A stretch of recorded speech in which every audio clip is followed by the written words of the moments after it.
When you think you've had enough. The Minnesota Twins' first playoff berth in 20 years. This life. Since 2002.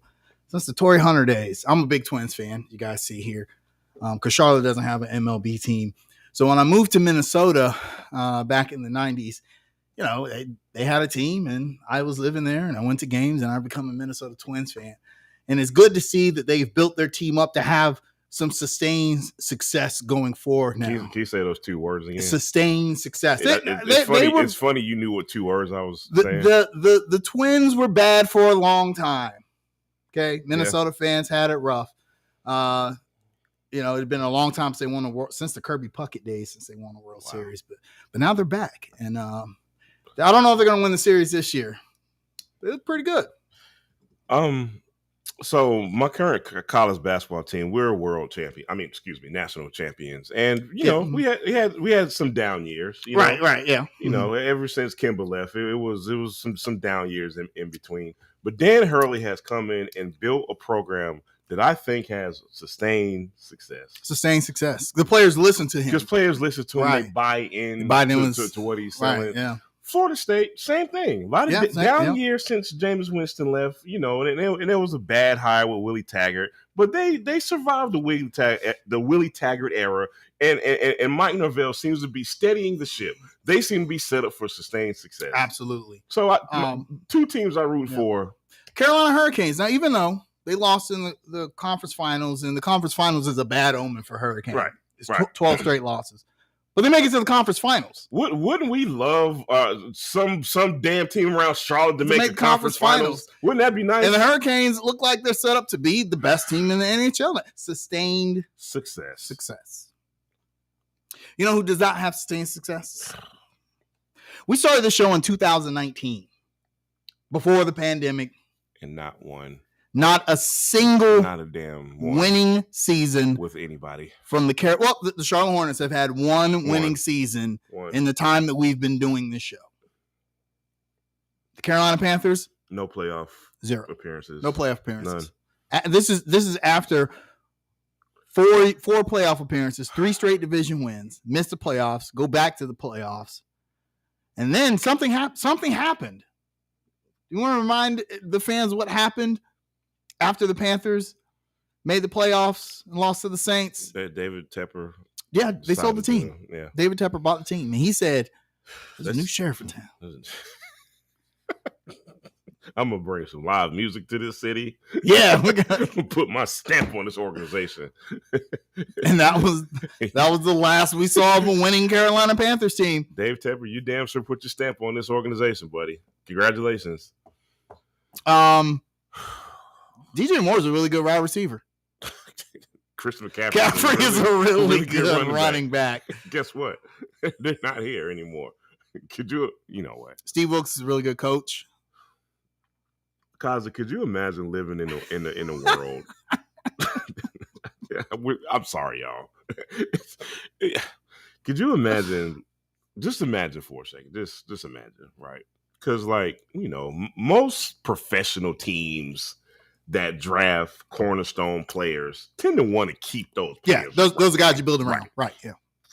Could you imagine if the Carolina Panthers would have had a little more patience or handled Cam Newton's injury a little better and had Cam Newton, Christian McCaffrey, DJ Moore, Brian Burns on the same team, and just for icing on the cake, let's just say, you know what? We believe our head coach is already on the roster. Steve, you've been a key cog to this team. You deserve a head coaching job. Could you imagine living in the world we will get to watch that every week? But we're here. We're here now. There's a lot of things I want to say. So if y'all didn't watch last week's episode, that was the angry episode. I don't know what this is today. Yeah, now I'm just numb. I don't. And here's the thing. I'm bewildered. We picked the Panthers to lose this week. Yes. I believe I said 35-14. Jamal said 45-10. The final score ended up being 42-24. We'll split the difference. So in the middle, we knew the Lions was not going to have any problem scoring on we both the Panthers. There. A pretty good Panthers defense, but we knew C.J. Henderson and the run defense was going to rear its ugly head. Both of those things together. Yeah. Come on, man. Come on, dude. It's clear week after week. Teams are like, where is CJ Henderson lined up? Throw there. Something's good going to happen. Either a penalty or a big play or something. Or something. I'd rather see Troy Hill and Sam Franklin out there. What's the new guy?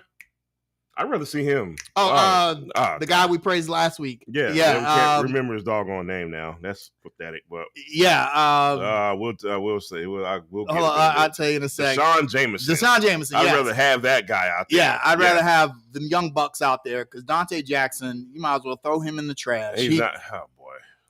He's like the Gordon Hayward of the Panthers. Yeah. And or is it him or J.C. Horn? Never mind. Who cares? J.C. Horn is like the Anthony Davis. He's really good when he plays. When he don't play. Yeah. Oh man, I was thinking about this. Last night, bro. When does Tepper get the same heat Michael Jordan did? Great question. Great question. Well, the difference is that I think. I'll tell you. Let me go. Yeah, go ahead, Jamal. Go ahead. Before you go, I'm gonna kind of repeat what I said last week, man. Let me kind of repeat what I said. David Tepper came in and talked the big game, right? That's one difference between him and Michael Jordan. Michael Jordan was a little more realistic with his expectations. Yeah. He knew, he knows what building a team looks like in a small market. For all of the mishaps the Bobcats Hornets did, at least Michael Jordan knew, hey, this is not going to be easy trying to build a win here. He knew that. Tepper came in and talked a big game. I don't accept mediocrity. We will have sustained success. There is no salary cap when it comes to coaches. And all this stuff sounds really good, right? Right?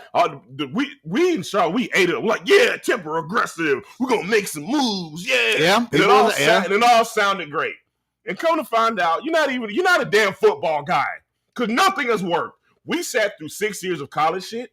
Okay, number one, right?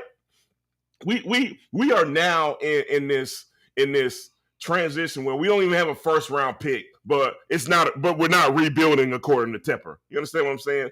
So the difference between Tepper and Jordan is Tepper, his mouth is bigger than the result. You understand what I'm saying? And also the big difference is it's very simple, Kaza. It's very, very simple. We know this fan base. We will give the Panthers pass after pass after pass after pass after pass. The Hornets can't do anything wrong without it being the end of the damn world.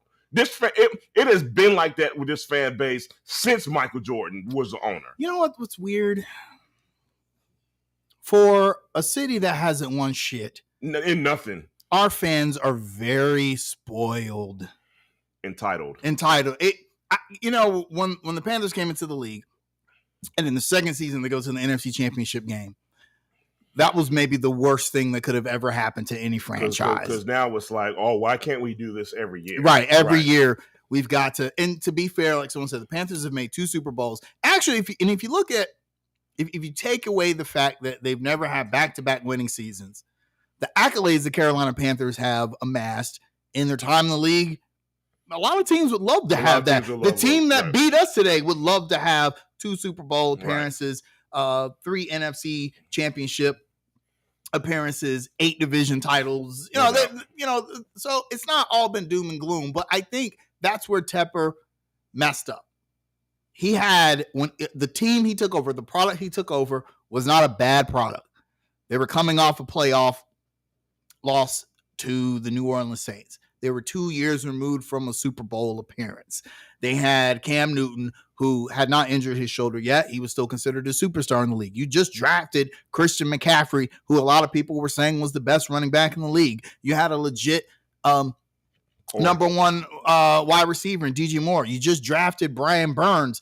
He took over a pretty solid product, and I think he thought, just make a few tweaks here and there. But see, be back on track. Let me slightly disagree with you. it wasn't a few tweaks. It was overhaul because I'm billionaire Tepper and I got to put my stamp on this. Like it's got to be about me. So let's make these sweeping changes so it looks like, oh, I'm just this super aggressive owner. What did I say last week? It's not always the way to go. And instead of just looking at what we had in the Cam Newton era and just making small tweaks. That's what. No, let's just let everybody just go. I don't care what it is you do in life. Whenever it's time to change something, you don't make extremes. You change. You move a few dials here and there. Right. Okay, all right. So you felt like Cam Newton. Although I'll always be puzzled at the way they treated Cam Newton after his injury. Like he was just damaged goods forever. Right. And then they just, dropped him off. And I personally think that's a big reason why Luke Kuechly left.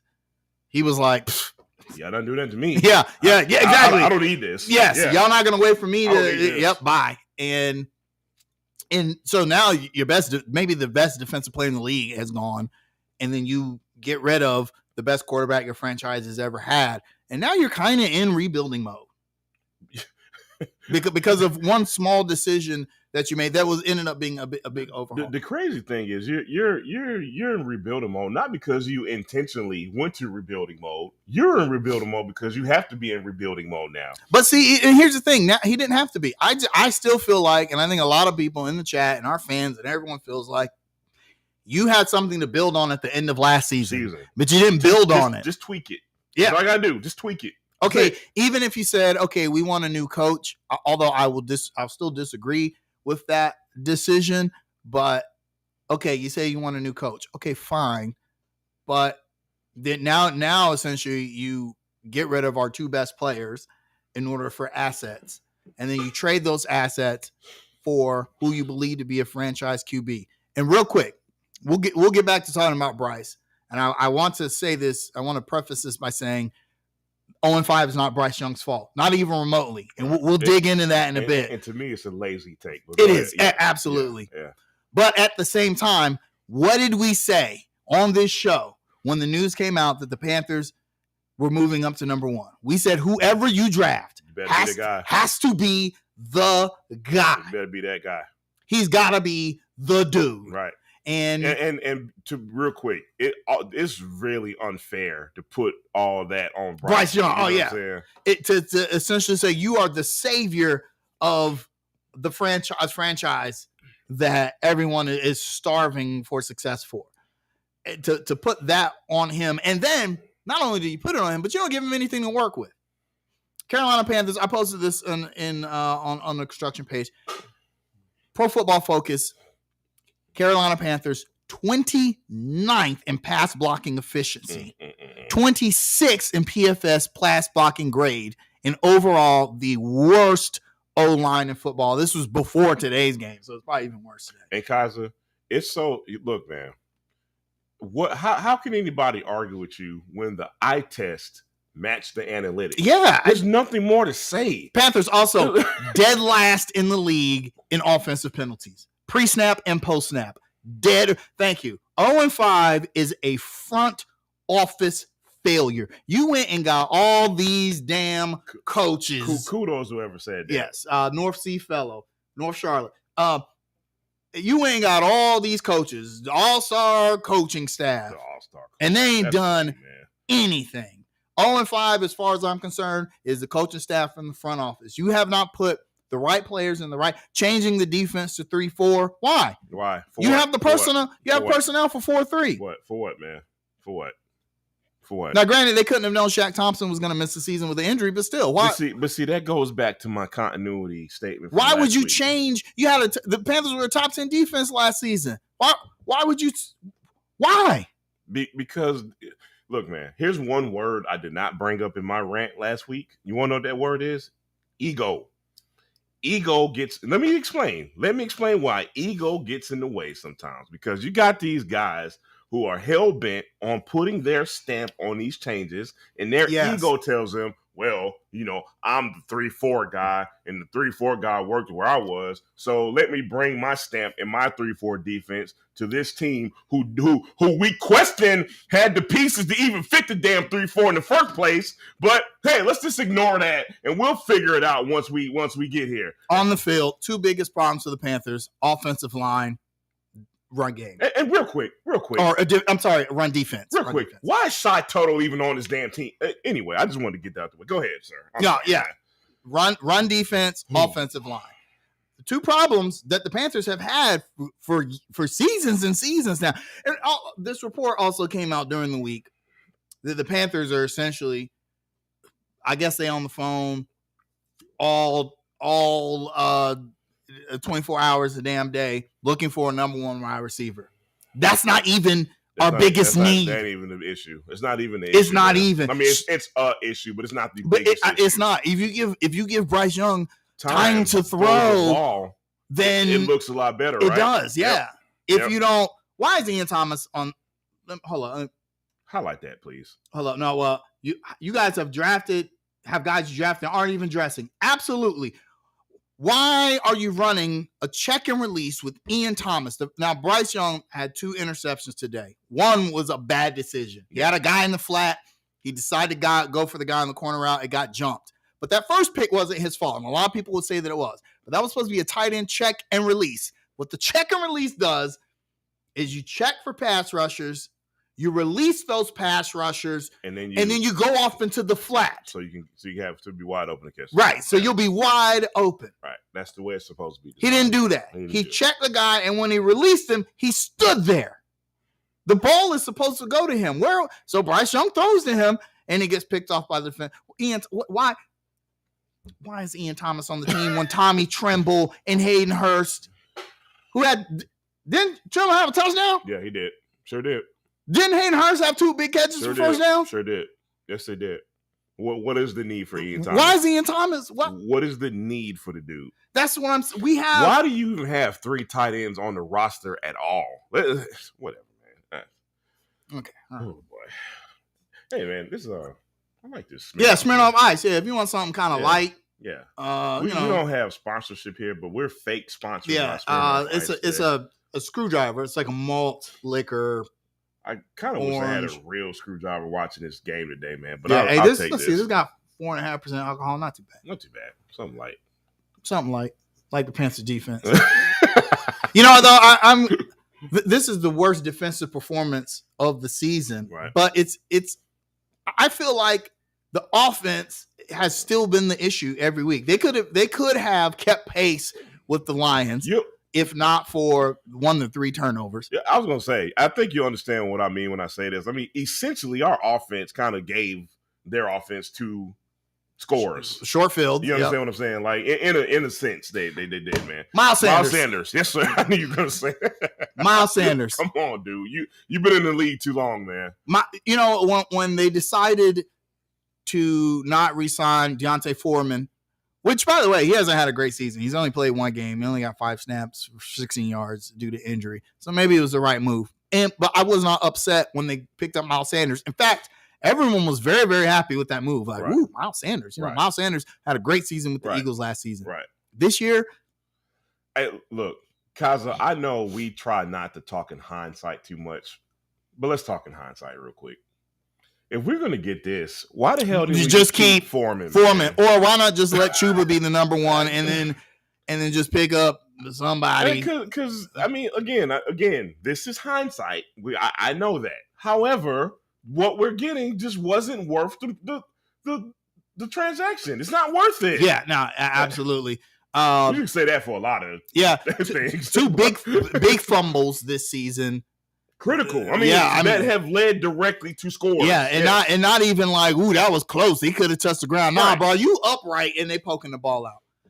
It's okay, guys. In 2 years, I have Coach Prime and Shador. Man, I hope so. Prime ain't coming to the NFL. I don't think so.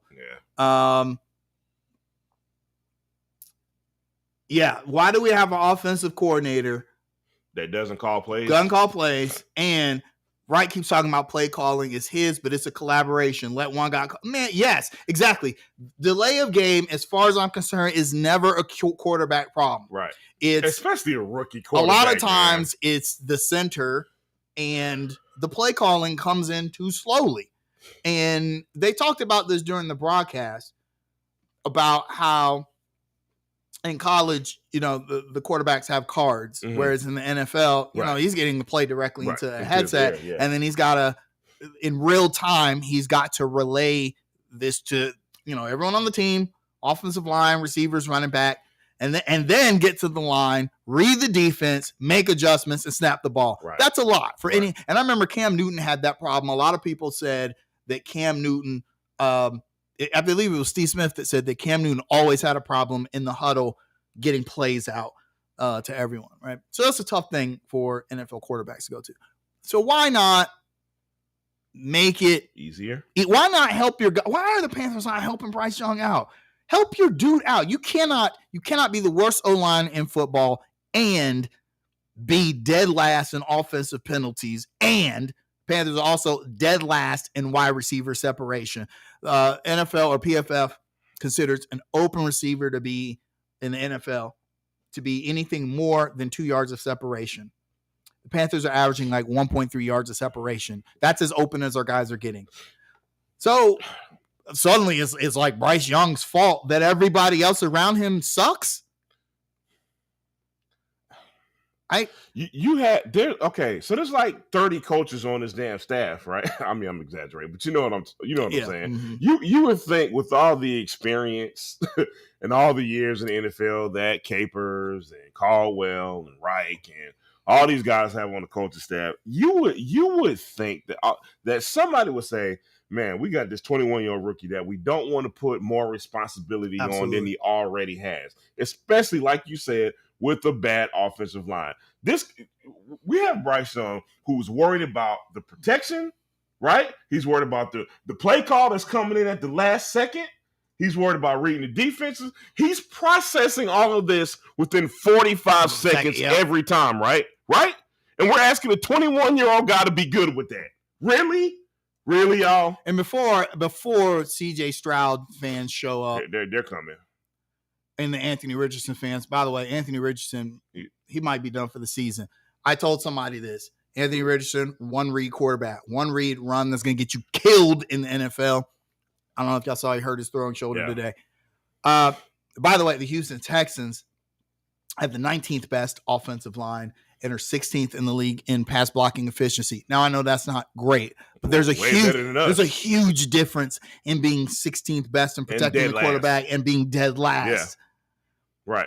Also, CJ Stroud is throwing to open receivers more than half the time compared to Bryce Young, who is only able to throw to open receivers 18% of the time, according to PFF. And Kaiser, am I crazy? Like y'all let me know if I'm crazy. As bad as it's been, and as bad as we got beat today, I actually saw good things from Bryce Young today. And maybe it's me. I did too, but I saw there were some good things to take away from Bryce Young, especially in the second half. Okay, right. I feel like Reich kind of let him play a little more in the second half. Man, we Adam Thielen had 10 catches today, 11 catches for 107 yards and a touchdown. Yep. So there's still something there with Bryce, but we got to give him more to work with. And there's still something. I still believe in Bryce Young, and I think it is absolutely insane and stupid to jump off this dude's wagon after the 5th week of his pro career. Yeah, it would be different if we knew Bryce had, like, if Bryce had CMC and DJ Moore, and he said, okay, well, look, you got something to work with, right? But I mean, Adam Thielen, who is a really good wide receiver, by the way. He's 33. Yeah, he's like he's given his like last, this is the last breath for him, the last hurrah for him, and he's helping Bryce. He's the only one helping Bryce Young out. Right. Because the running game's not effective this year either. Let's not discredit that fact. Yeah, absolutely. I think and I said this when the Panthers hired Frank Reich. Frank Reich doesn't know what to do with a rookie quarterback. He's never had to build one up. Never had to build one up. Look at his list of quarterbacks that he had in Indy. Andrew Luck, who eventually said, fuck this shit and retired. Right. Phillip Rivers, who, Phillip Rivers was old, but he was Pro Bowl level. In fact, he made the Pro Bowl that year. You don't really have to coach a guy like that. And Matt Ryan. Granted, it was old Matt Ryan, but it's Matt Ryan. Right. You had three. I mean, the case can be made for Andrew Luck. At worst, all pro quarterbacks. Yes. Right. And you still got fired. And so now you're going to come here and be the quarterback whisperer for Bryce Young with the worst O-line in football. How are you an offensive mind? And yet we're just toward the bottom of the league. I don't get. Look, we have questioned whether the brass has been on the same page, whether Tepper, Fitterer, and Rule at the time was on the same page. Those questions are still in place for me. I still wonder, is everybody on the same page? Now, I got word this weekend. I talked to a very good connection of ours who said that Tepper is not as involved as we might think he is. Okay, good. That's fine. However, at the very least, it still doesn't feel like Fitterer and the coaching staff is still on the same page. It doesn't feel like they're in sync because there's too many pieces that don't fit with the scheme. And we had those questions even before the season started. I always feel like you should never let the owner hire your coach. That should be a GM decision. Your GM knows the roster makeup and why he brought those people to the team. So therefore, he's. Now listen. Let me interrupt real quick. I still question who hired Frank Reich. Let me be very clear about it. Well, I mean, Frank Reich's wife was part of the interview process. Look, I love my wife to death. But she ain't going on no interviews. She ain't interviewing the damn head coach of the team I own. Why? What does? I'm sorry, Miss Tepper. If I know you ain't watching this shit, but what do you know about football? Do we know Miss Tepper to be a football woman? Right? Yeah. Maybe she should be. Maybe she should be running the team. Maybe she is running the team. I don't want to talk bad about the man's wife, but I mean, why? It got to when the NFL was like, "Hey, hold up, wait, why is the NFL got involved in that?" If y'all remember, because she didn't go through the diversity training that is required to go through if you're interviewing head coaches, and that brought a lot of questions like, "Whoa, why is your wife part of the interview process? Is she part of the structure of the team?" But you know what that sounds like? Look, man. Look, this is professional sports. So, yes, there has to be a high degree of professionalism. But it's not corporate. It's not the same thing. You understand what I'm saying? Like, there's a vast difference between corporate and professionalism. Right. This seems corporate with the Panthers. You understand what I'm saying? Yes. Corporate stuff doesn't fit into professional sports. You have to actually know this shit, man. You can't be the straight analytics person. You can't be the straight stats person. You have to have a feel for this stuff, man. And I don't think the Teppers have the right feel for football, if that makes sense. I don't know. It's just that every decision so far Tepper has made as the owner of the Carolina Panthers has not worked out. Nothing has worked out. But not only has it not worked out, Kaza, but it just seems like there's nothing to build on. You understand what I'm saying? No, absolutely. Like it doesn't feel like okay, we got this first block and the second and third block could get us here. The best decision he ever made was firing Matt Rule and then naming Steve Wilkes as the interim coach. Which at that time it was like, oh, yeah, look, here's some momentum. And then you had something to build on. The Panthers won 6 of their last 8, almost win the division. Hey. Then the ego starts talking. Yep, you know what? time to do stuff and make changes. We should have known when he said. I got to paraphrase here. I don't remember the exact quote, but when he was asked whether or not Steve Wilkes would be given or be considered for the head coaching position, he said something to the effect of, well, if he does an extraordinary job, we'll have to consider him. Consider if he does an extraordinary. That's the bar. You have to be extraordinary. You know what I'm thinking. To just be considered. You know what I'm thinking. I'm sorry to take it here, y'all. I'm sorry to be somewhat controversial today. I'm sorry, but I got to take it here. Ain't that like the black man's omen? when it comes to like, when people brought that up during the hiring of Frank Reich, everyone was like, oh my God, no. But it's like, why we gotta be excellent? Yeah. He got Frank Reich can be mediocre. That's what I'm wondering. So the guy who led your team to 6 to 8 wins has to be extraordinary just to be considered for the position. Not to get the job, just to be considered. He must be extraordinary. Yet a guy who ain't proved nothing, who got fired from his last in the middle of the season, got fired, can come on and get the job. I don't understand. Help me understand, David Tepper. Bro. I was willing, after a few weeks after the Frank Reich hiring, we said, hey, what's done is done. Right. Frank Reich's our coach. And we actually weren't mad at the fact that we felt like, well, Frank Reich will be a good coach. We were more mad at the fact that Steve Wilkes didn't get a shot. Right. So, but I'm not sure Frank Reich. I can see why Indianapolis fired him. I can see it clearly now, quite honestly, man. I feel like, Kaza, I say this every week, man, but I'm going to say it again. We're 5 games into this, man. It's 12 more weeks, okay? Up until this point, I've seen very, very little things that we could build on. Now, today, I do feel like Bryce Young, there was something there today where I feel like, all right, there's some development happening. I do feel that. I feel like there was some good today out of Bryce Young himself. He's improved every week. I think it's slowly coming, but the other stuff, we're just getting nothing.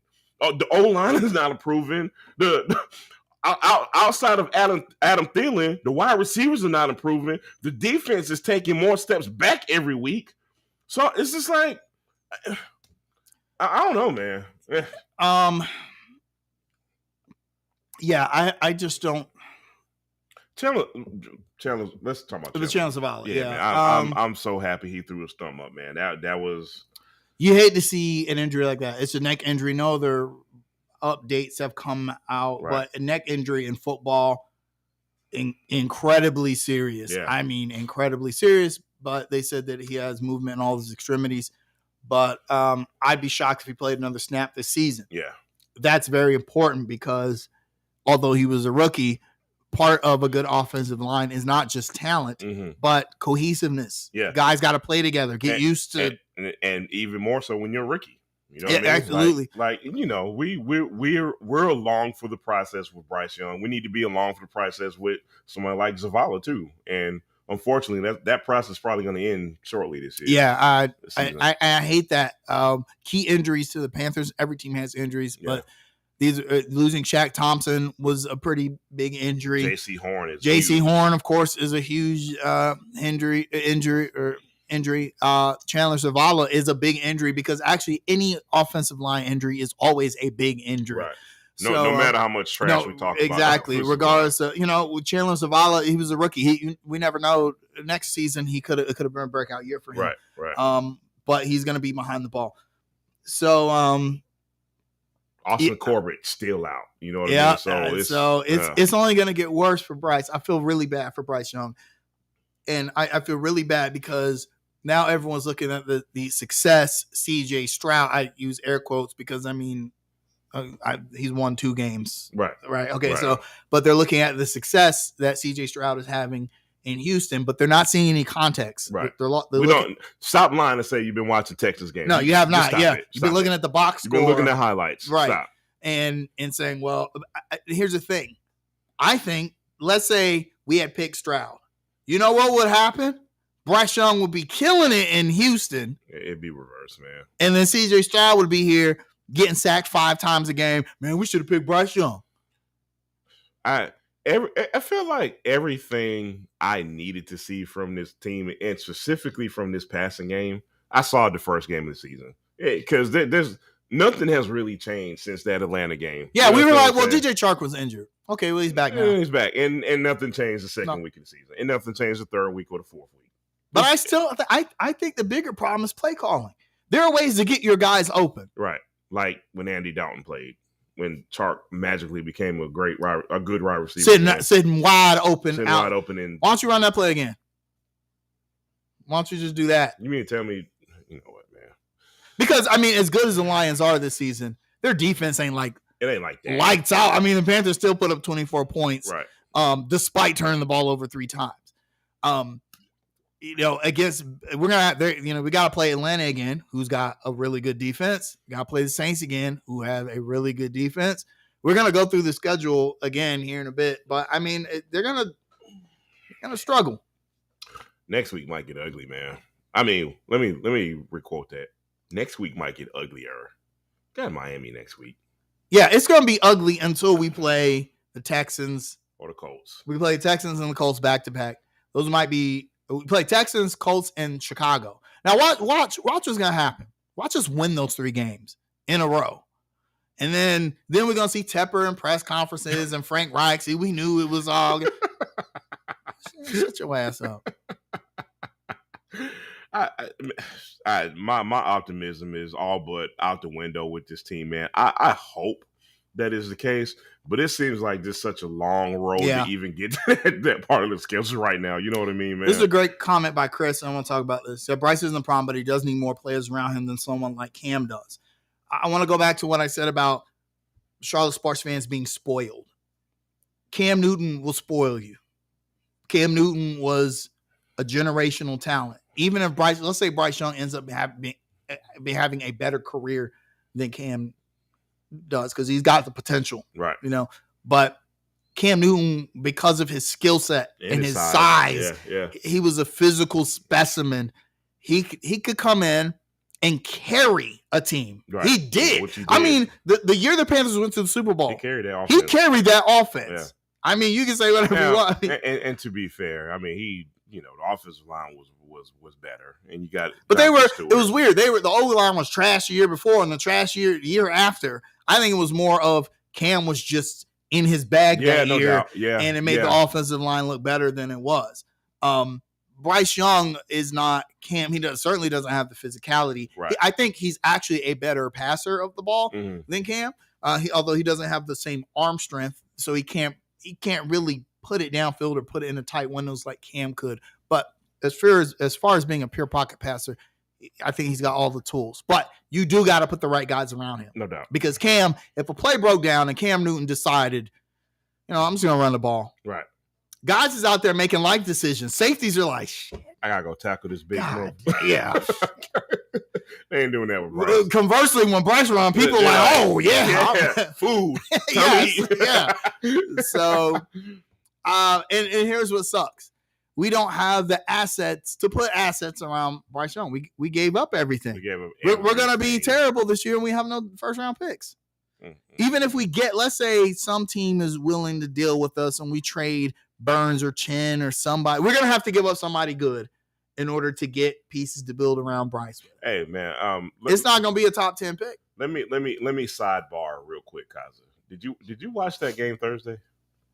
I did not. Good for you. I was playing College Hoops 2K8. Great game. I mean, classic game. Video game. But anyway. We should just talk about that. Yeah, we'll do it. Yeah. Anyway, I'm glad you didn't torture yourself watching that. Because I like pain for some reason. I enjoy just sticking the needle in my eye, and I like pain. Watching that Bears and Commanders game and watching DJ Moore just be the best offensive dude on the field. And this is after the Bears have lost 20 straight, whatever it is, man.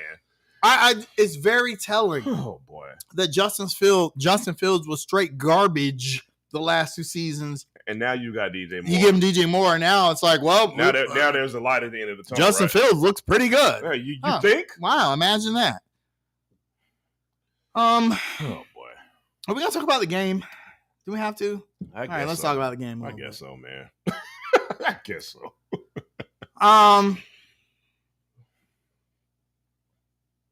Bryce Young was actually only sacked one time today. Yeah, but pressured a lot. Actually, he saved himself a lot of times. But see, that's what I'm talking about. Credit him for saving a safety on that intentional grounding. Right. Late in the game. Right. But that goes back to what I was saying. Like again, there was some slight improvement in this game that I saw, man. And he was under duress a whole lot.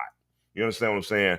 Those two interceptions, they were what they were. But in the second half, I just thought he was a lot more patient, a lot more comfortable, man. Now Bryce, 25 for 41, 247 yards, 3 touchdowns, 2 picks. That's not for a rookie. For the circumstances, it's not terrible. That's fair. For the circumstances, a lot of people, a chart came out last week with no context. By the way, sports journalists, when you release stuff, you got to put some context behind it, right? No, they don't, because people click it and eat it up. But Bryce Young had 24, 25 completions last week. Right, half of them were behind the line of scrimmage, and people were like all up in arms about it. And I'm like, that doesn't tell you what you think it's telling you. It's telling you that people aren't getting open downfield, right, or that the pressure is too much. So he has to throw short. What would you prefer him to do? Would you prefer him to take shots downfield and throw interceptions so that you can talk about how trash you think he is and how we should have picked CJ Stroud? Right. Or would you rather him get a completion to a skilled player in the backfield? Should have run Matt Corral this year. And I don't know about that. I don't know about that, man. I think we should have kept Sam Darnold or Baker Mayfield, who is having a great season in Tampa. Because why not just keep Baker? It's the same thing with the running back. Like, okay, you got Andy Dalton, but which I'm not mad at, but it just doesn't make any sense. You already had a veteran quarterback on the roster. That's what I'm talking about. You're just doing stuff. You just it doesn't make sense. I liked Baker Mayfield. He was garbage at first when he got here, but again, we threw him into this. But we're talking about a backup quarterback anyway. Yeah, you understand what I'm saying? We're just two guys with a YouTube channel. We don't know anything. I'm glad y'all tuned in because we don't know. Offensive MVP, I'm gonna go Adam Thielen. Same, because how can you not? 11 catches on 13 targets. He was the only person helping Bryce out. Let me be repetitive again. What would this offense look like without Adam Thielen? Could you imagine? Hey, Jonathan Mingo actually had 5 catches for 48 yards. I like that. I thought Mingo was actually a really good pick. That was encouraging. Develop that guy. Yeah, no doubt. You're gonna need him. Defensive MVP. Oh man, this is hard. Hey man, CJ Henderson had a sack. So yeah, this is hard, man.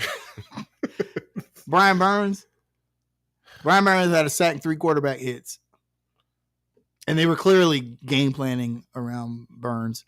I'll say Burns. Yeah. Most impactful, I'll say. Yeah. I wish we had a Alex Anzalone or whatever. I wish we had that guy. Or Hutchinson. Hutson's a bad boy. Yeah, an interception and a Hutchinson's a bad boy, man. I know we not talking about other teams a lot, but that's a bad dude, man. Props to him. Well, I mean, you see his coach? Believes in him. Right? Yeah, his coach. Yeah. Dan Campbell's killing it, man. Must be nice. Where was Terrace Marshall today? Good question. Good. Yeah. Where was he? I'm gonna see if I don't. Is he? Hold on. Excuse me. Hold on. He's not on the box score. Let me see. Was he hurt? I have to look up snap counts. It's messed up when you don't even know if the dude's on the injury report or not. I have to look at the snap counts later. They haven't been released for today, but yeah, who knows? Who knows? Yeah. We don't know where. Our O-line looks like Walmart's doors opening up on Black Friday. Yes. No, because Walmart, at least they got locks on the doors, right. Security guards. You got to fight a little bit. Yeah, you have to. It's hard to get through. It ain't that hard to get through our offensive line. I don't even. Next week. You want to even attempt to do a prediction for next week? All right, we play the Miami Dolphins. Good Lord, have mercy. Bless Charlotte's heart next week. My goodness. Another high power offense that. Who the hell is going to guard Tyreek Hill next week? Me. Just me. Y'all pay me league minimum. Yeah. Y'all can pay me practice squad money. But I will say this: after next week, week 7 is a bye week. Thank God. Thank God. We need that more than. And then we play Houston, Indy, and Chicago. See, I just know. See, y'all watch. We're gonna get blown out by Miami. Bye week's gonna happen. And then we're gonna beat Houston, Indy, and Chicago. And the bye week really helped rejuvenate. I knew it. And then we're getting stomped out by Dallas, which is gonna be the low point. The low point. It's gonna be the low point, especially if you live in the city of Charlotte. Yeah. Just stay in your house after that. It's gonna be a Dallas home game. They're gonna kick our ass. Don't go to the grocery store, just DoorDash, Instacart. Work from home. Yes. Yeah. Just don't go out in public in Charlotte. That's sad. But that's what it is here. That's what it is here. And then, and see, here's the thing. Like, you can't fire Frank Reich after this. No, you could. You could. And here's I've seen. But it's crazy to say it's a bad look if you fire him. I think about Rob Chudzinski. I think about him all the time. I have a picture of him.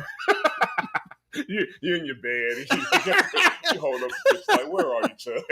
I think about Chud because if y'all remember, Rob Chudzinski was the Panthers' offensive offensive coordinator for Cam's first 2 seasons here. Yeah. In which Cam balled out. Lit it up. Yeah. We ran that 2 tight end set with Greg Olsen on one side and Jeremy Shockey. We had unstoppable. We had Steve Smith, Greg Olsen, Jeremy Shockey, and random wide receiver dude. And we used to run like single back ace and kill it. Couldn't stop it. Could have killed it. We were killing it. And in fact, other teams were like, wow, Rob Chudzinski's killing it. So he gets hired by the Cleveland Browns. Which was a complete dumpster fire. And they fire him after 1 season. And I get mad at that all the time because they never gave him the chance. But meanwhile, Frank Reich's gonna get a chance, right? Yes, give Frank Reich the black coach treatment. But it probably ain't happening though. I don't know, man. I mean, I would not shed a single tear if Frank Reich got fired. Same. I wouldn't care. I'd be like, I wouldn't care one bit. I wouldn't care one bit. Maybe, I mean, you remember when Mike Dunlap got fired by the Bobcats? Oh my God! Remember when Mike Dunlap got fired? It was kind of like, but you know what? Mike Dunlap was actually a pretty good coach. It's just the players hated him. But the sentiment was just like, well, that's just how it is. Too bad. Wasn't any anger. That's how it would be with Frank Reich. I'd fire him and all these. Take your all-star team and go back to the nursing home. I ain't doing nothing anyway. I think Capers and Caldwell just fish every weekend and just watch the game. Yeah, I can't. What are they doing? Are they even there? I don't. Anyway, what score predictions for Miami, man? I'm sorry. I'm going to go 42-14. And I'm comfortable. 42-21. All right. I think we get 3 touchdowns. There you go. I'm going 42-14. Lord have mercy. Hey, somebody said the Hornets might be good this year. We think so. I think so. My only concern with the Hornets is that they lack depth. And veteran leadership. So let's say the Hornets, 9 deep. Okay? So you got your starting lineup, which is going to be LaMelo, Terry, probably Gordon. I hate to break it to y'all, but he's going to start. He's going to start. We'll say Miles after his 10-game suspension. And Mark Williams. Yep. And then coming off the bench, you got P.J. Washington. Nick Richards. Nick Smith Jr. Brandon Miller.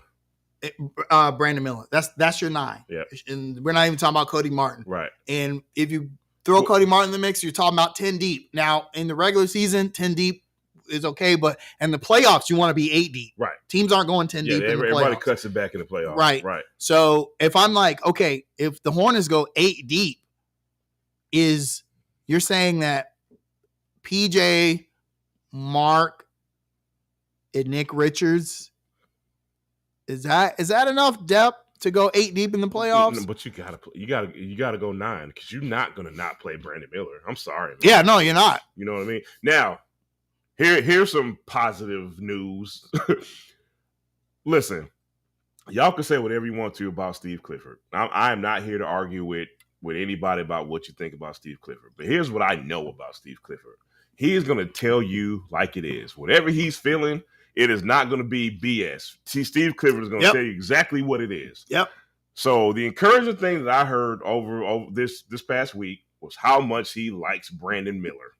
And that is very encouraging because I have never heard Steve Clifford talk about a rookie like that, like ever. Let me say this about Steve Clifford. A lot of people feel like Steve Clifford and young guys don't mix. Right. But I'm going to disagree. Although he has a propensity. He has a type. Yes, he has a type. Yeah. He does have a propensity to play veterans, but that's mainly because he's never really been on a team where they've said, okay, we need you to not win. When he came into the Hornets, he had Kemba Walker and Al Jefferson. Yeah. And the Hornets were like, okay, we gave you Michael Kidd-Gilchrist. Now go win. Go win. Go get us to the playoffs. They lost, but then they went to the playoffs. Right. Twice. Right. So now that I think his job with Charlotte is, okay, look, we want you to make the playoffs, but yeah, we also got these young guys we want you to. We need someone to teach these young guys how to play. And I was thinking about this the other day. I think part of the reason we'll never really know what went on with James Borrego, but I think they felt like he was too young. Mm-hmm. He was too relatable to the players, and maybe they didn't respect him the same. Steve Clifford is the kind of guy like when your dad's friend comes over and you respect him as an elder. That's the vibe I get from Steve Clifford. Right. You have he commands respect because he's a vet. He's older. He's more experienced. But not only that, I thought Jordan, Kupchak, and Clifford they're more on the same page than maybe Jordan, Kupchak, and Borrego was. You understand what I'm saying? Yes. Like we can argue about who's the better coach. We can argue about all that all day. I'm not doing that today. What I am here to tell you is that Clifford obviously is just more of a Kupchak guy. We can't say Jordan anymore because he's not there anymore. Right. But you get what I'm saying. I think they are a better mesh, and I think they're on the same page more than Borrego was with the previous. Plus, Borrego did call out Kupchak publicly a few times for not getting him. I would have been like, look, bro, I had a sentence since I've been here. Yes, please. So, I want to be cautiously optimistic about the Hornets because we were cautiously optimistic about the Panthers. Right. Now, granted, the situation and the context was different. We had at the end of the season last season with the Panthers, we were like, hey, that's something they can build on. Right. And then they completely changed that. I mean, think about this. The Panthers and the Lions played last season. And the Panthers ran the Lions out of the stadium. Literally ran them out the stadium. Eminem did not watch that game last season. He didn't probably start to watch it. Yeah. He wasn't there like he was today. So, and then just the difference a season makes, right? So with the Hornets, though, I don't think like we are cautiously optimistic about the Hornets because we all saw that barring injuries, there was something there. We saw right. There's no coaching staff changes this season. Right. You got the same coaching staff. Now you got all your healthy players. You got Miles Bridges coming back. He's going to be hungry. You got LaMelo on a new contract. He's going to have something to prove. You got rookie Brandon Miller who's going to have something to prove. You got Gordon Hayward who did not spend the offseason rehabbing. Finally. You understand what I'm saying? This was not a rehab offseason for Gordon. He could actually just train, which may or may not make a difference. We don't know. Actually, I got a question for y'all. If the Hornets have a winning record by the trade deadline, do Gordon and Terry get moved? Here's my answer to that question, man. And I can't answer that yes or no. Here's what I think. I think Mitch is one of those GMs. We always say this, man. Mitch has been around the block for a long time. Say whatever you want to about him, but that dude is experienced, okay? He's an experienced GM as nothing else. And I think an experienced GM, what they do is they at least keep their ears open to everything. No matter how good or bad you are, as a GM, you're always going to keep your ears open to the street, so to speak. So I say that to say, if there's an offer out there, and let me be very clear about this to Hornets fans, because I say this because Hornets fans tend to just want to make trades just to make damn trades. So let me say this. If Kupchak, if there's a trade out there that makes that takes the Hornets to the next level from play-in 8-7 seed to 5th, 4th seed, if that trade is out there, hell yeah, of course. If it's just somebody out there to clear cap space, no, I don't see that happening because this reason. Put it to you like this, Kaza. You don't make a cap space move if you're having positive momentum towards the playoffs. Why would you kill that? You understand what I'm saying? He's not going to do that, man.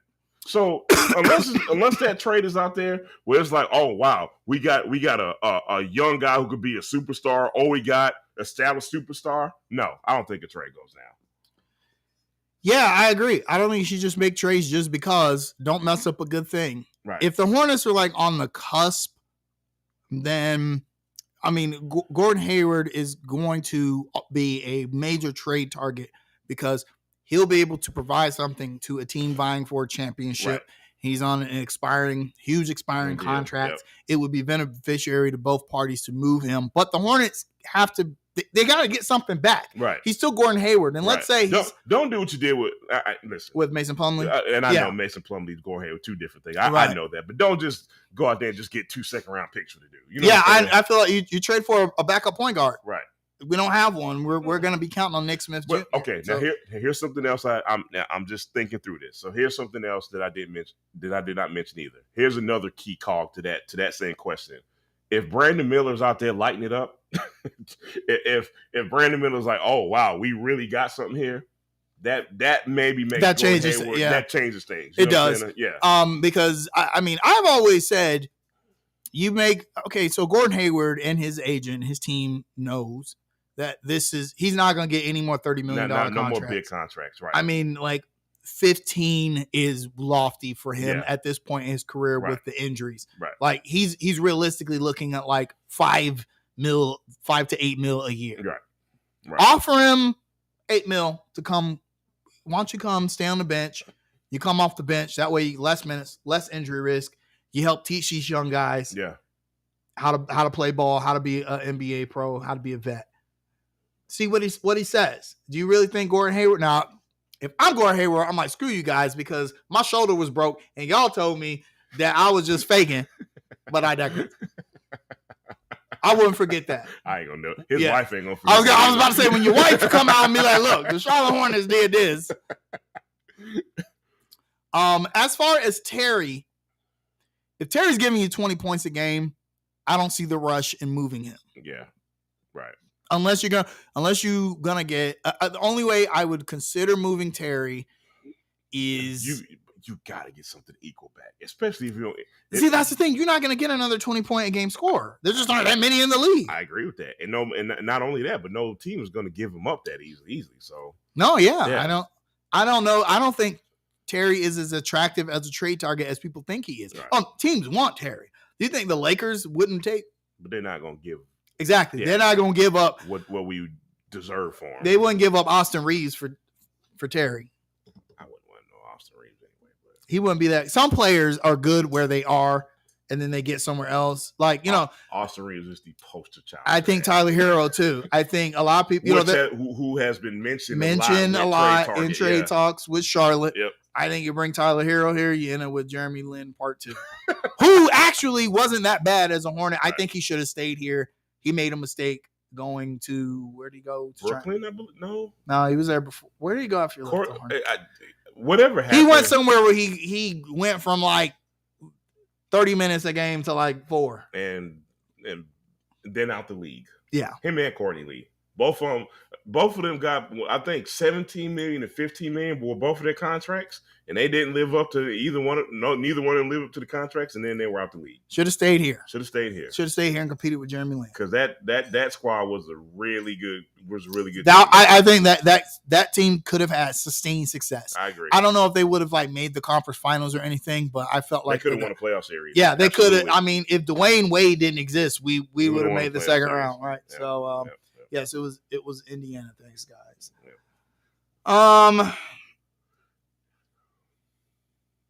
Yeah. I don't know. Preseason though. Preseason starts next week. Tuesday, sir. Yep. Yeah. Get some Hornets basketball on Tuesday, man. Yep. Yes, sir.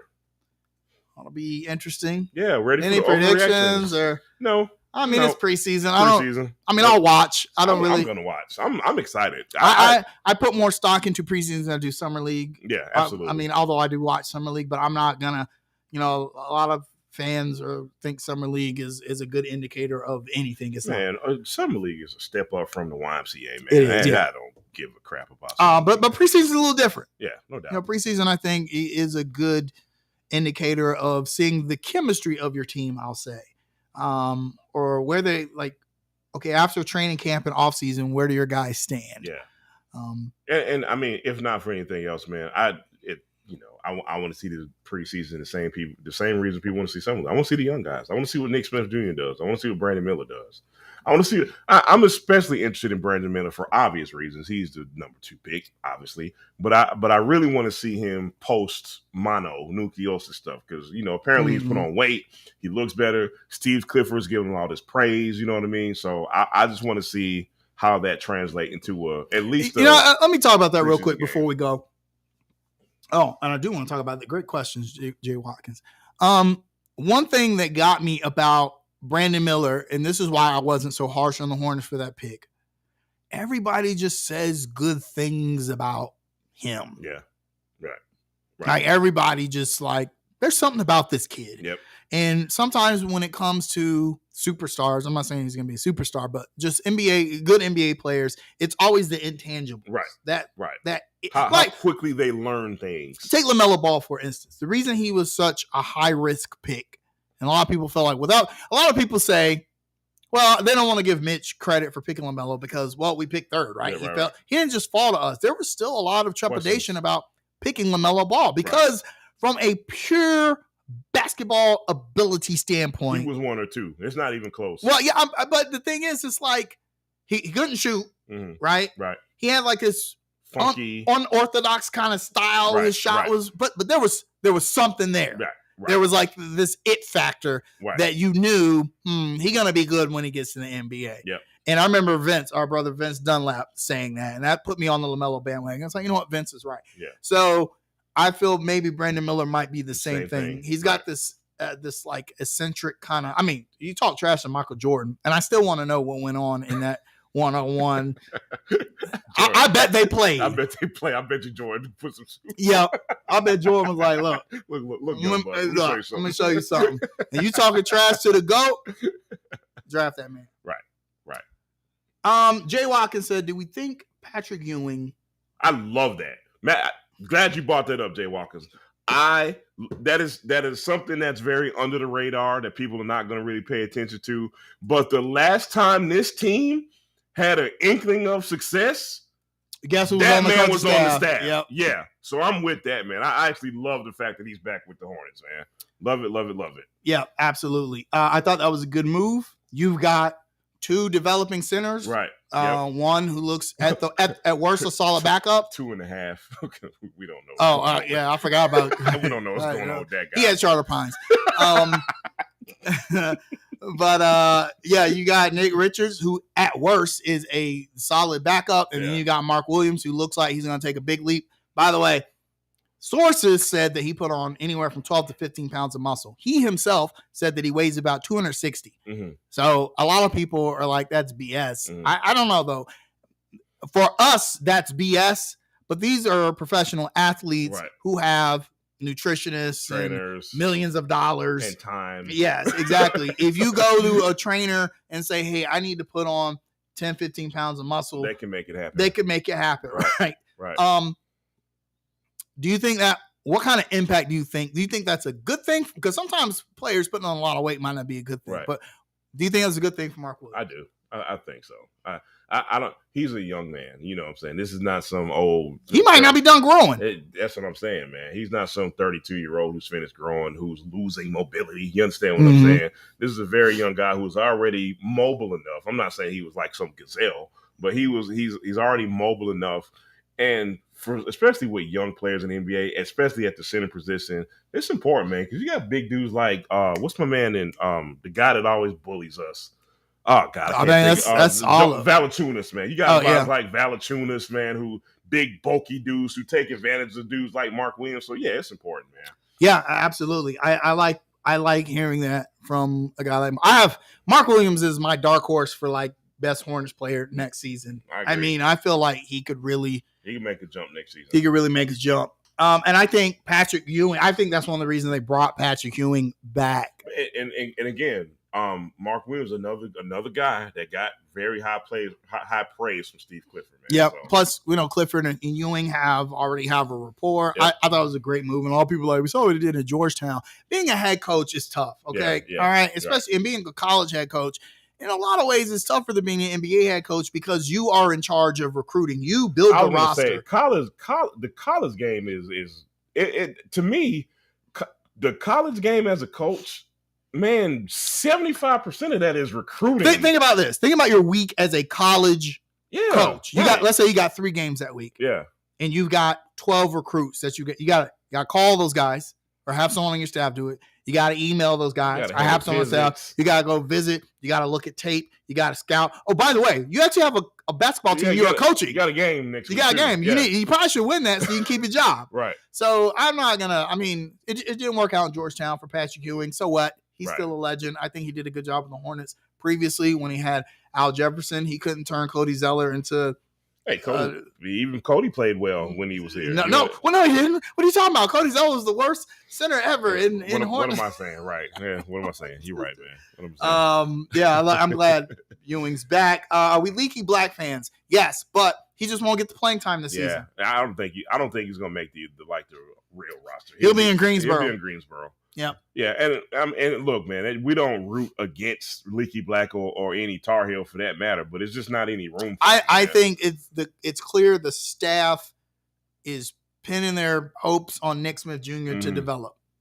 So I feel the need to say this. I know you didn't ask me this question, but I feel the need to say this. I had a conversation off camera with just a random friend of mine, and they was like, well, Clifford's not going to do anything but stick Nick Smith Jr. in Greensboro. Slow your roll. Let me say this again. Nick Smith Jr. ain't going to Greensboro, y'all. He coming off the bench when LaMelo Ball come out the game. Thank you. Let me repeat this again. Nick Smith Jr. was a projected lottery pick for like 4 or 5 months straight until he fell to our pick, whatever that pick was. He ain't going to 25th. So, right. I've been on the Nick Smith Jr. train since we got that guy, and I'm still there. Let me say that, Nick Smith will be the steal of the draft and end the season. If we hit on this, I don't want to hear anything about Mitch Kupchak ever again. Nope. Ever again. Right. Because it's totally possible he could have. Yeah. You know what I mean?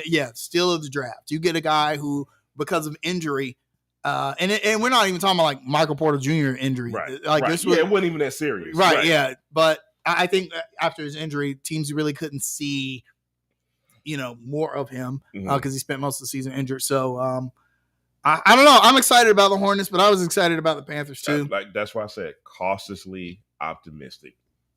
I just with the Hornets is real easy for me.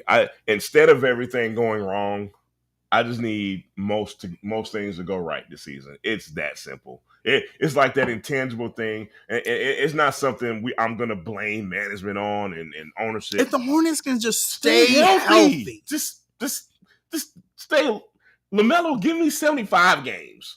Gordon, give me 65 games. Like, just stay healthy. Just find out whatever supplement LeBron James is taking. You know what? That's a good take that. I'm gonna close my laptop on that note. I'm just saying, LeBron James, up until like the last few seasons, didn't miss a game. Now, granted, he took his rest days, but I'm just saying that man is super long. As far as NBA players go, longevity. Can't argue with him there. Whatever Anthony Davis is, don't take that. Don't take that. Do the opposite of that. Whatever Anthony Davis doing, do the opposite.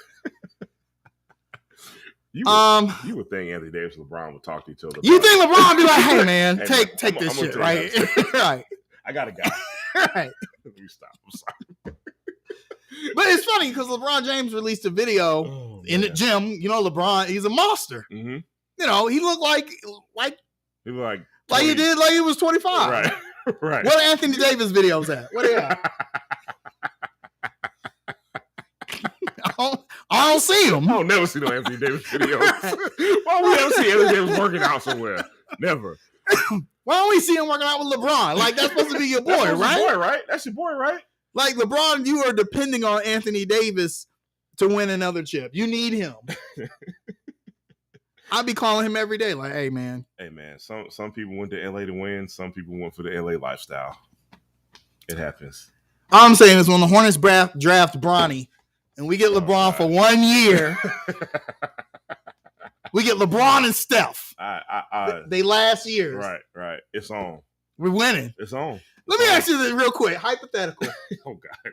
Would you trade another 30 years of mediocrity for one chip with LeBron and Steph? That's dicey. That's real dicey. Guaranteed. That's dicey. You get LeBron, playing with his son. You get Steph wanting to come back to his hometown for a retire. Why that's dicey, right? Because if you don't, you might get the 30 years of mediocrity anyway. Exactly. Yeah, so I don't know about that. I'm going to stay away from that question, man. I don't know. Can't call it. I'm going to load that up on NBA 2K24. I'll let y'all know how it goes. What's for dinner tonight, man? Doing Rib Man tonight? You know, that might not be a bad idea. Right. Rib Man Charlotte. Y'all, for those who are kind of new viewing, there's a food truck on Brookshire Boulevard. It is the best food truck in Charlotte as far as we're concerned. He is called Miami Rib Man. It is Miami style barbecue. We have no more words. I'm saying, okay. Awesome, man. One A and one B, Ribs in Charlotte is Rib Man and Firehawk and Mount Holly. Yes. Those two places can fight to the death for best ribs in Charlotte. Dog, Firehawk, those ribs are like brontosaurus ribs. Like you eat them like that. Like see, the thing is Firehawk has a wood fire grill. And so the taste is very unique. Right. Like you won't get ribs like that anywhere else in Charlotte because most places don't have a wood fire grill. Right. Rib Man has Miami style ribs, which I get them without the sauce, but they have a very unique flavor to them. If I'm eating ribs, it's one of those two places. Yeah, no doubt. See, I might have to, man. It's just I don't feel like going to Brookshire, man, because it'd be every time I go there, I feel like something about to pop off, right? But it never does. It does not. You know why? Because everybody hungry and they waiting on food. They got time to act stupid, man. Although one time I did go and he was taking a long time. It was like 50 black people in line with hungry black people. And then I order for my whole family. So it's a lot of food. Yeah. It's like bags of food. Yeah. So they called me up and I tell people like, oh, so you the reason they taking so? The people capsules. I had to hurry up, jump in the ride and get out of there because it was getting kind of testy. Yeah, a little hasty. Did you go on Saturday night? You went on Saturday night, didn't you? I know. No, it wasn't. It was during the daytime. Okay. It was during the day. I will never go on Saturday night. I went on Saturday night once. It was like 3 a.m. Yeah, buddy. It was like a party out there, man. It was like cars and lined up. I'm talking like the car show cars. Right, yeah. It was like being at the. It was like the Nothing But a G Thing video. Right. You know what I'm saying? You know how Club Onyx and everyone lets out before we don't really want to go home. We just want to hang out. That's what Rib Man looked like 3 in the morning on Saturday. That food is awesome though. Yes. I'm going to Firehawk Wednesday, man. I think. JG said Hornets going to win before the Panthers. Probably. I agree. Probably. When do we play? No, well, okay. You got to specify that because the regular season don't start till the 25th. And that's against the Hawks. We would have to. When do we play? We play the Texans before then, or what was that? Oh, let me see. What was that 3-game winnable stretch with the Panthers? So we think. Let me let's see. Bringing up the schedule now. We play the Texans on the 29th. So, yeah. Maybe. Because we're not going to beat the Dolphins. Maybe. And then the Panthers have a bye week after next week. So, that would mean the Hornets would have to start the season like 0-2. Yeah. Which I would bet on the Hornets, honestly. If the Hornets start the season 0-2, everyone's going to be ready to fight. Fire everybody. Yep. Yep. So yes, the Hornets do get a win before the Panthers do. Yep. Wow. Amazing. Shout outs. Oh man. Do I have any shout outs or shout ats, man? When is the epicenter gonna get completed? That's my closing thought for the day. Like, didn't Charlotte have like these big grandiose plans for the epicenter? Well, it got bought under new ownership. The problem is this. I've never liked the idea of your downtown area in any major city having an epicenter, one central location where everything is. Mm-hmm. Spread it out. Spread it out. However, I understand. I totally understand where you're coming from, but downtown just looks a lot different when the epicenter's open. It is. Too, Yeah, no, it's true. And plus, I think the culture of the epicenter got sour over the years. Absolutely. People stopped wanting to go there. Right. And it turned into like every other place in Charlotte. To be fair, it turned okay. This is what I mean. Atlanta had the underground. The underground was a ton of similarities between the underground and the epicenter. Right. The underground, you don't even want to know what it looks like now. It's bad. Looks like the underground. It's bad. Like the real underground. Yeah. It's bad. And now Atlanta's going through this thing where they're trying to revitalize it. I don't know how long that's going to. It's same thing. Like, Charlotte's going through this thing where supposedly going to try to revitalize the epicenter. We don't know how it's going to work. So I don't know. I every time I drive by the epicenter, I think about City Fair.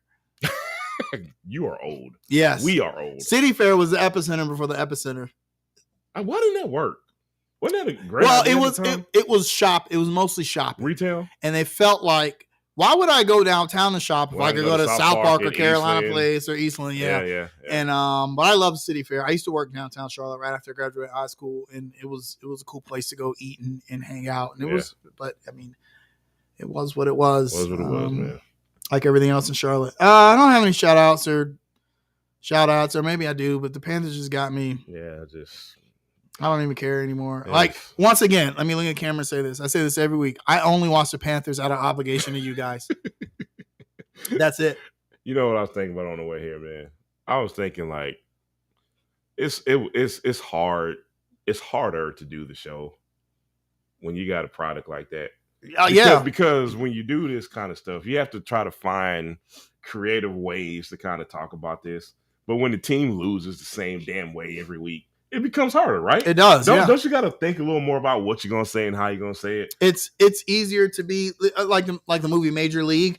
Remember the fans? They used to go to every game, but they used to say how much the team sucked. Yeah. But they used to be at every game, right? That's how I feel. That's how I feel with Under Construction. Yeah. Like, yeah. Okay, I'm gonna watch these motherfuckers. Hey, but